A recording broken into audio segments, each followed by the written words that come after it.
बेटा आज हम पढ़ेंगे पाठ 19 मित्रता। मित्रता यानी कि फ्रेंडशिप। इस चैप्टर में हमें ये समझाया गया है कि किस तरह से हमें मित्रता करनी चाहिए या हमारी मित्रता का जो चुनाव है वह कैसे होना चाहिए, क्योंकि एक गुणवान मित्र जो है वह दोषों को दूर करता है और गुणहीन मित्र हमें अंधेरे की ओर ले जाता है और हमारे जीवन को बिल्कुल नष्ट कर देता है। इस पाठ के द्वारा यही आपको समझाया गया है। देखिए, जब कोई युवा पुरुष अपने घर से बाहर निकलकर हम बाहरी संसार में अपनी स्थिति जमाता है, तब पहली कठिनाई उसे मित्र चुनने में पड़ती है। यदि उसकी स्थिति बिल्कुल एकांत और निराली रहती है तो उसकी जान पहचान लोग धड़ाधड़ बढ़ते जाते हैं। यानी कि अकेला होता है तो इसकी जान पहचान के लोग जो है ना हमेशा बढ़ते चले जाते हैं और थोड़े ही दिनों में कुछ लोगों से उसका हेल मेल यानी कि मेलजोल ज़्यादा बढ़ जाता है और यही मेलजोल मित्रता में परिणित हो जाता है यानी परिवर्तित हो जाता है। मित्रों के चुनाव की उपयुक्तता पर उसके जीवन की सफलता निर्भर करती है। तुमने किस तरह का मित्र का चुनाव किया है उससे आपके जीवन की सफलता निर्भर करती है, क्योंकि संगति का जो असर है वह सब पर पड़ता है। अगर हम अच्छी संगति में बैठते हैं तो जो हमारी बुरी आदतें हैं वह भी छूट जाती है, लेकिन अगर हम बुरी संगति में को ग्रहण करते हैं तो हम अपनी अच्छी आदतों को छोड़कर उनकी बुरी संगतियों का ग्रहण कर लेते हैं। चाहे आप कुसंगति में बैठकर कितना भी बचें, लेकिन आप पर उसका असर अवश्य ही आता है। समाज में प्रवेश करके अपना कार्य आरंभ करते हैं जबकि हमारा चित्त कोमल, हम उस समय समाज में प्रवेश करते हैं जब हमारा चित्त यानी कि मन कोमल होता है और हर तरह का संस्कार ग्रहण करने योग्य रहता है। हमारे भाव अपराजित और प्रवृत्ति अपरिपक्व रहती है। हम लोग कच्ची मिट्टी की मूर्ति के समान होते हैं, जिसे जैसा चाहे ढाल लिया, चाहे तो हमारे दोस्त राक्षस बना दें और चाहे तो वह हमें देवता बना दें। हमें अपने से ज़्यादा दृढ़ संकल्प व्यक्ति को भी अपना मित्र नहीं बनाना चाहिए, क्योंकि अधिक जो हमसे ज़्यादा दृढ़ संकल्प मित्र है वह क्या करेगा, वह हमसे अपनी हर बात को मनवा लेगा और हमें उसकी हर बात माननी पड़ेगी। ऐसे लोगों का साथ करना और भी बुरा है, लेकिन इससे ज़्यादा बुरा उन लोगों का साथ करना भी है जो कि आपकी ही बात को ऊपर रखे। आपकी बात गलत है तब भी वह ऊपर रखे और आपकी बात सही है तब भी वह ऊपर रखे। इस तरह में इस स्थिति में हमें जो होता है क्या होगा, हमें इस स्थिति में हम अपने विवेक से कम काम लेंगे और उसको हम अच्छा दोस्त मानते हुए आगे बढ़ेंगे, लेकिन वह हमारे लिए नुकसानदायक होगा। क्योंकि जब इसे एक घोड़े के उदाहरण के द्वारा जैसे बताया गया है कि एक घोड़ा खरीदते समय भी हम उसके गुण दोषों को देखते हैं और यदि किसी को मित्र बनाने में उसके हम पूर्व आचरण और प्रकृति आदि का कुछ भी विचार नहीं करते, लेकिन जब हम किसी को मित्र बनाते तो ना तो हम उसका पूर्व आचरण देखते हैं, ना ही हम उसकी प्रकृति देखते हैं और सिर्फ हम उसकी कुछ बातों पर, जैसे हंसमुख चेहरा, बातचीत का ढंग, थोड़ी चतुराई, साहस, ये ही दो चार बातें किसी में देखकर झटपट उसे अपना हम दोस्त बना लेते हैं, लेकिन हम यह नहीं सोचते कि मैत्री का उद्देश्य जो है क्या है। जीवन के व्यवहार में उस उद्देश्य का भी कुछ मूल्य होता है ना। यह बात हमें नहीं सूझती। ऐसा साधन है जिससे शिक्षा का कार्य बहुत सुगम हो जाता है। मित्रता हमारा ऐसा साधन, आत्मशिक्षा, हमें अंदर जो शिक्षा आत्मा के है ना। एक प्राचीन विद्वान का वचन है, विश्वास पात्र मित्र से बड़ी भारी रक्षा होती है। विश्वास पात्र मित्र जो हमारा होता है, जो वह हमारा बहुत ही विश्वास पात्र मित्र जो हमारा होता है वह हमारी बहुत ही अच्छी मतलब हमारी रक्षा करता है। हमने जिससे ऐसा मित्र मिल जाए उसे समझना चाहिए कि खजाना मिल गया। विश्वास पात्र मित्र जीवन की एक औषधि के समान है। हमें अपने मित्रों से यह आशा रखनी चाहिए कि वे उत्तम संकल्पों से हमें दृढ़ करेंगे। मतलब जो हमारे मित्र है, जो विश्वास पात्र मित्र है, वह किस तरह से हमारे दृढ़ संकल्प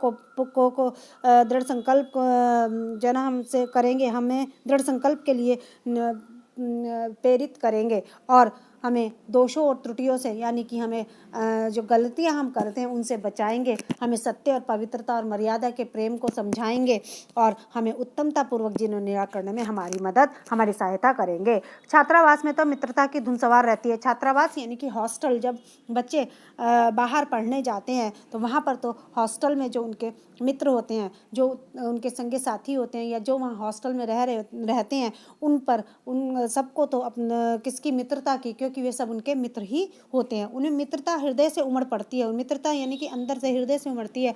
पीछे के इसने संबंध माँ के, बाप के, भाई के, बहन के जो छोड़ आते हैं है ना, उनमें तो उतनी उमंग रहती नहीं, फिर उन्हें उतना प्यार, उतनी उमंग उनमें नहीं रहती। वो सिर्फ क्या है, उन छात्रावास के जो हॉस्टल में बच्चे रह रहे हैं उनके साथ, जो उनके साथ पढ़ रहे हैं, उन्हीं में उनकी मित्रता, उनका मन रमता है, उन्हीं में उन्हें आनंद मिलता है। और जो हृदय मनन करने वाला आनंद होता है, बाल मैत्री जो है, मतलब वह हृदय को भेदने वाली ईर्ष्या होती है। और वह कहाँ, मतलब उनमें ऐसी अनुरक्ति, ऐसी प्यार कहाँ है, क्यों? क्योंकि जो बाल मैत्री है वह पल भर में रूठती है और एकदम हम मनाते हैं, उनमें रूठना और मनाना चलता रहता है। अभी आप देखिए बच्चों को, बाल मैत्री यानी कि जो बचपन में होते हैं कि आप बच्चे अभी दो एक साथ खेल रहे हैं, लेकिन एकदम झगड़ पड़े और फिर उसके बाद फिर उनकी मैत्री हो गई। तो इस बाल्य अवस्था की मैत्री को तो रूठने मनाना ही हो जाता है ना। और इसमें कैसा अपार विश्वास भी होता है, हृदय के कैसे कैसे उद्गार यानी कि निकलते हैं, वर्तमान कैसा आनंदमय दिखाई पड़ता है। और जब वे अपने मित्रों के साथ खेलते हैं तो उन्हें अपने बहुत ही आनंदमय दिखाई पड़ता है, अपना वर्तमान भी, और लुभाने वाली और अपनी कल्पनाओं के में वह पता नहीं कहाँ तक अपने उनको कल्पनाओं को लुभाते हैं और उड़ते चले जाते हैं। कितनी जल्दी बातें लगती हैं और कितनी जल्दी जल्दी मनाना, मैंने अभी बताया आपको कि कितनी जल्दी उनका रूठना और मनाना चलता रहता है। एकदम बुरा मान जाएंगे और फिर एकदम मनाने लगेंगे। सहपाठी की मित्रता इस उक्ति में हृदय का कितना भारी उथल पुथल। सहपाठी यानी कि जो हमारे साथ पढ़ रहे हैं, इस उक्ति में किस तरह से हमारे भावों का उथल पुथल भरा हुआ है। किंतु जिस प्रकार युवा बाल्यावस्था के मित्रों से कई बातों में भिन्न है, जो युवा मित्र हैं वे बाल्यावस्था के से बहुत अधिक भिन्न हैं, है ना। बालक की मित्रता में दृढ़, शांत और गंभीर होते हैं, वैसे ही हमारे युवावस्था के मित्र बाल्यावस्था के मित्र से भिन्न है।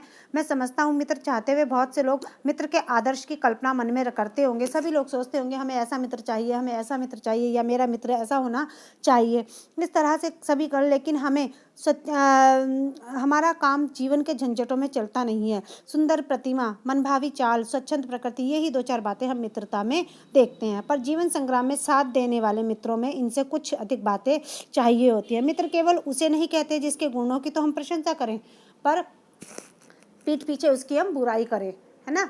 और उसके बाद मित्रता उसे भी नहीं कहते कि जिससे आपने अपना काम, तो उसे हम अपने छोटे मोटे काम तो निकलवा लेते हैं, लेकिन मन में उसके प्रति आपके घृणा है। मुंह पर तो आपके वह बहुत विश्वास से और मीठा बोलता है, लेकिन पीछे वह आपके काम को बिगाड़ देता है, आपकी छवि को दूसरों के सामने गलत तरीके से प्रस्तुत करता है। वह आपका मित्र नहीं हो सकता। इसके बाद इसमें ये बताया क्या है कि मित्र केवल उसे नहीं कहते जिसके गुणों की हम प्रशंसा करते हैं ना। और हमारे मित्र के बीच सच्ची सहानुभूति होनी चाहिए, ऐसी सहानुभूति जिससे एक के हानि लाभ को दूसरा महसूस करे, कि जिसके एक से हानि लाभ को दूसरा भी उसको महसूस करे, कि भाई अगर मेरे दोस्त का ही वह हुआ है तो मेरी भी हानि है, और उसका लाभ है तो मेरा भी लाभ है ना। आवश्यक वंचन नहीं है। दो भिन्न प्रकृति के मनुष्यों में बराबर प्रीति और मित्रता रही है। ये कोई जरूरी नहीं कि दोनों ही मित्र एक ही प्रकृति के हों, एक ही स्वभाव के हों, वे दोनों अलग अलग स्वभाव के हो सकते हैं। जिस तरह की देखिए आप रामायण में राम धीर थे, धैर्यवान थे, शांत थे, उतना ही लक्ष्मण कैसे थे, भाई थे, लेकिन लक्ष्मण कैसे थे, उग्र स्वभाव के थे। और उधर दानवीर कर्ण बहुत उदार हृदय का था, लेकिन उसका मित्र दुर्योधन कैसा था, लोभी था, है ना, बहुत ही लोभी प्रवृत्ति का था। वह लोभी मतलब लालची, है ना। तो इस तरह से दो अलग अलग प्रवृत्तियों के लोग भी मित्रता हो सकती है। समाज में मित्रता को देखकर लोग एक दूसरे की ओर आकर्षित होते हैं। जो गुण हम में नहीं है, हम चाहते हैं कि कोई ऐसा मित्र मिले जिसमें वे गुण हों। चिंताशील मनुष्य प्रफुल्लित चित्त का साथ ढूंढता है। जिस व्यक्ति को चिंता होती है वह एक कैसा मित्र ढूंढता है, प्रफुल्लित यानी प्रसन्न मन वाला मित्र को ढूंढता है। निर्भर बली का, और जो निर्बल होते हैं, जो ये सोचते हैं कि हम ये कार्य यहाँ नहीं कर सकते, तो वह अपने से ज़्यादा बलशाली, अपने से ज़्यादा अच्छे लोगों का साथ ढूंढता है ताकि मेरा काम हो जाए।